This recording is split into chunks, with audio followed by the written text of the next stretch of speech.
Travailler en synergie avec tous les partenaires impliqués dans la lutte contre la traite des personnes et la protection des victimes, tel est le mot d'ordre du premier vice-président de la République.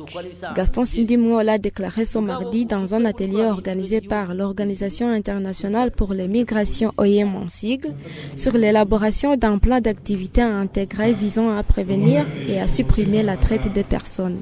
Le premier vice-président de la République explique ce que le gouvernement promet de faire. La traite des êtres humains est un crime qui nous concerne nous tous, en raison de multiples problèmes qu'il pose.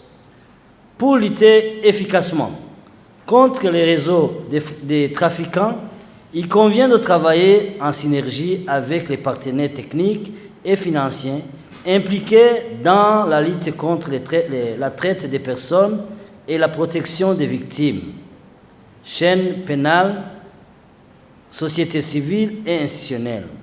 Le gouvernement s'engage à intensifier les efforts pour prévenir, combattre et éradiquer la traite des êtres humains et lutter contre ceux qui exploitent les personnes vulnérables, tant sur le plan national qu'international.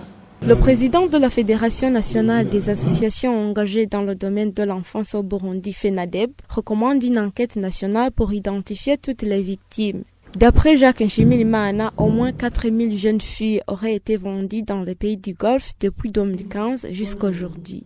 Tenant compte des témoignages que nous avons, donc des filles qui sont parties surtout dans ces pays du Golfe et qui sont revenues, tenant compte des informations qui nous sont partagées par nos points focaux dans différentes provinces, nous avons confirmé qu'il y aurait au moins 4000 filles qui auraient été vendues dans les pays du Golfe depuis 2015 jusqu'à aujourd'hui. Donc ce sont des chiffres à confirmer et c'est pour cette raison que nous continuons à plaider pour qu'il y ait une enquête nationale qui donnerait une lumière sur le nombre de victimes de la traite des personnes au Burundi et surtout que le gouvernement reconnaît ce crime comme une triste réalité au Burundi. Donc il faut absolument qu'il y ait une enquête. Entre autres causes majeures de la traite des personnes, cet activiste de la société civile souligne la pauvreté, le manque d'informations sur ses conséquences et le désœuvrement.